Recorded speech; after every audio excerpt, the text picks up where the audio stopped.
मालिक किसी से मांगता नहीं है, मालिक देता है। और वो किसान हिंदुस्तान का, इस देश का मालिक है। और कोई भी व्यक्ति ये बात नहीं कर सकता किसान सहन करे अन्याय तो कितना सहन करे, कब तक सहन करे। 100 गुना सोना बढ़ गया, 100 गुना आईएएस की सैलरी बढ़ गई, लेकिन उस किसान की कीमत बढ़ी है मात्र 3.5। अंग्रेजों ने भी इसी तरह देश के लोगों में फूट डाल के और यहां पे राज किया।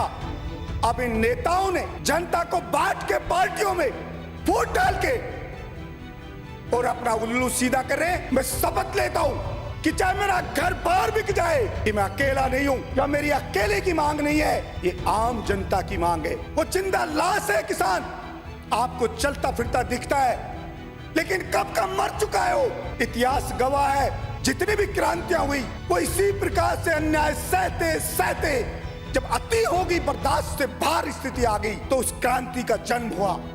मैंने पहले भी इस मांग को रखा था कि एक बार इस किसान की सुध ले लो। किसान के साथ घोर अन्याय होता आ रहा है। चुनाव के वक्त सभी लोग बात करते हैं, लेकिन रियलिटी में किसान के साथ कोई कुछ कर नहीं रहा है। तो किसानों की मांग को मजबूती से सदन में उठाना। सभापति महोदय, ना मैं किसी सरकार से डरा, ना किसी नेताओं से डरा। मैंने मजबूती और पूरी ईमानदारी के साथ अपने पिता के आदेश की पालना करते हुए और जनता की मांग के अनुरूप मैंने उन तमाम मांगों को सदन में रखा। हो सकता है मैं बहुत से लोगों की आंखों की किरकिरी बनाऊं, लेकिन चूंकि मेरा ये धर्म और मेरा ये कर्तव्य बनता है, इसलिए मैंने बेझिझक उन मांगों को रखा। किसान, मैं तो कहता हूं वो मांग करता है ना, तो भी मुझे अजीब लगता है। मालिक किसी से मांगता नहीं है, मालिक देता है।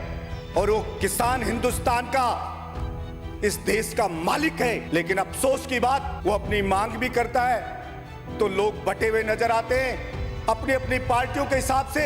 और कोई भी व्यक्ति ये बात नहीं कर सकता किसान सहन करे अन्याय तो कितना सहन करे, कब तक सहन करे। सभापति महोदय, 1973 में गेहूं का भाव था 200 रुपया क्विंटल और बाजार में सोना मिलता था 500 रुपया तोला।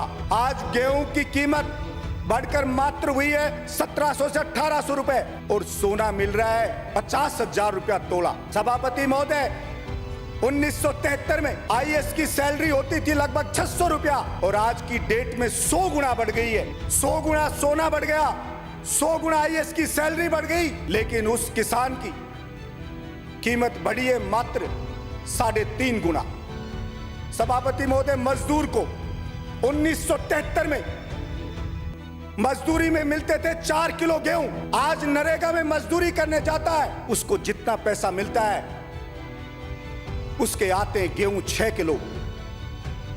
यानी कि 73 से लेकर आज तक हिंदुस्तान के मजदूर की मजदूरी बढ़ी 1.5 गुनी, किसान की उपज की कीमत बढ़ी मात्र 3.5 गुनी और दूसरे लोगों के 100 गुना। कितना सहन करे, कितना खून का घूंट पिए हिंदुस्तान का किसान, लेकिन फिर भी कोई उसकी बातों को गंभीरता से नहीं ले रहा। सभापति महोदय, पिछले 5 साल में अडानी की संपत्ति बढ़ गई 11 गुना, लेकिन फिर भी अगर कोई सवाल करता है तो हमारे साथी उसको अपनी अपनी पार्टी के नजरिए से देखते हैं। अंग्रेजों ने भी इसी तरह देश के लोगों में फूट डाल के और यहां पे राज किया।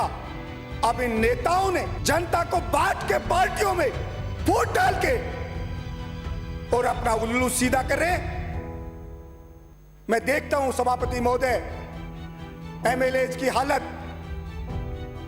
एमएलए का काम इतना सा रह गया कि वो 4 ट्रांसफर के लिए मंत्रियों के गिड़गिड़ाता रहता है और मंत्री उस ट्रांसफर के नाम पे कई ऐसे मंत्री हैं जो विधवा विलाप करते रहते हैं। सब लोग मिलकर के सबसे निवेदन करेंगे कि भाई किसान, मजदूर, गरीब लोगों ने हमें भेजा है, पहले किसी ने किया ना किया, अपन यहां से शुरुआत करते हैं। लेकिन खोदा पहाड़ निकली चुईया। काफी निराश हूं लेकिन टूटा नहीं हूं और घुटने नहीं टेके।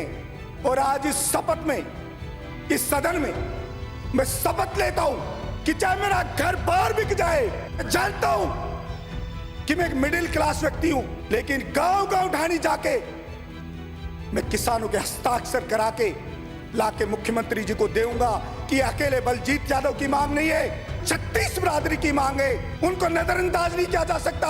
और जरूरत पड़ी तो लोकतंत्र में कहते सर गिनाने पड़ते हैं, वो मैं सर भी गिना करके बताऊंगा कि मैं अकेला नहीं हूं या मेरी अकेले की मांग नहीं है, ये आम जनता की मांग है और जिसको आपको पूरा करना पड़ेगा। मैं आज भी सदन में मांग करता हूं कि छोटे किसानों को मुफ्त में बिजली दे, एमएसपी पे उसकी फसल को खरीदे।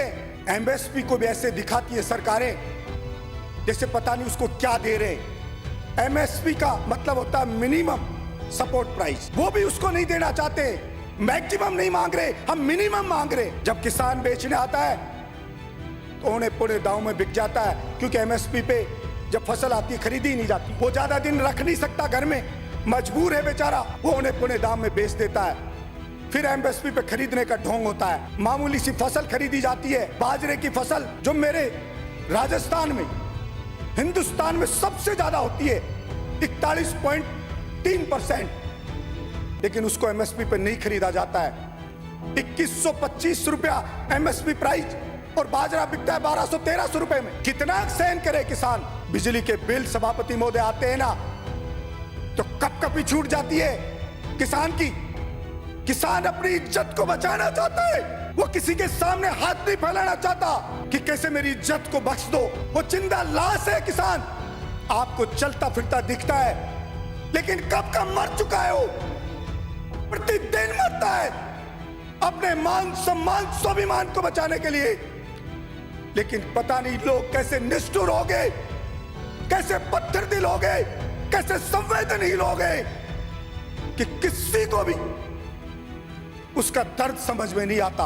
भाड़े के लोग लेके मोटी मोटी तौंद के नेता सोशल मीडिया पे बब्बर शेर लिखवा देते हैं, लेकिन जिन्होंने उसको बनाया जब बारी आती है उसके साथ उसके पक्ष में लड़ाई लड़ने की तो सारे के सारे भीगी बिल्ली बन जाते। कोई भी व्यक्ति अगर इसी तरह से सहन करता रहेगा तो ये अन्याय यूं ही होता रहेगा। इतिहास गवाह है, जितनी भी क्रांतियां हुई वो इसी प्रकार से अन्याय सहते सहते जब अति होगी, बर्दाश्त से बाहर स्थिति आ गई तो उस क्रांति का जन्म हुआ। मेरे करने से नहीं, हिंदुस्तान की जनता करके बताएगी। जिंदा रहा बलजीत यादव तो बताएगा आपको। कमजोर हो सकता हूं लेकिन मेरे सीने में बहुत आ गए, मेरे मन मस्तिष्क में भी जुनून है और इतिहास गवाह है। कितने भी बड़ी से बड़ी शक्ति ने जुनून से लड़ने की सोची तो जीत जुनून की हुई है। हम जनता के जुनून को जगाएंगे। आप किसान के साथ न्याय कर दो, जवान के साथ कर दो, मैं रिजाइन कर दूंगा, आप बना लेना अपना एमएलए और जिता के और भेजेंगे, उसको जिता के भेजेंगे। इस सदन में कह रहा हूं, मैंने पहले भी इस मांग को रखा था कि एक बार इस किसान की सुध ले लो। वो जो पानी व्यर्थ बह रहा है नदियों का, उसको किसान के खेत तक पहुंचा दो, किसान को बिजली मुफ्त दे दो, उसकी फसल को एमएसपी पे खरीद लो, सारे काम रोक दो। एक बार ये काम कर लो, पूरा देश तरक्की के पथ पे विद्युत गति से दौड़ने लगेगा। लेकिन इतना पैसा आता है जनता से, पता नहीं कहां चला जाता है, कोई उस पैसे का बचाव नहीं होता। सरकारी अधिकारी लूट लूट के उसको खा रहे हैं। 10 के लगभग अधिकारी हैं IAS IPS, कोई भी सरकार आए उसी पे वो कब्जा कर लेते हैं अपना। मैं नेताओं को राज वो करते हैं, माल वो खाते हैं। और जो जनता भेजती है हमारे को कि इनसे बचाओ, जिनको भेजते हैं कि हमारे लिए लड़ो, इनसे बचाओ, वो स्वयं उनके चंगुल में फंस जाते हैं। मैंने पहले भी कहा था कि अगर इच्छा शक्ति हो तो कितने ही IAS IPS में बता सकता हूं जिनकी हजारों करोड़ रुपए की संपत्ति है कि जवान किसान मजदूरों की मांगों को गंभीरता से ले। ये मेरा बार बार उनसे निवेदन है। धन्यवाद सभापति।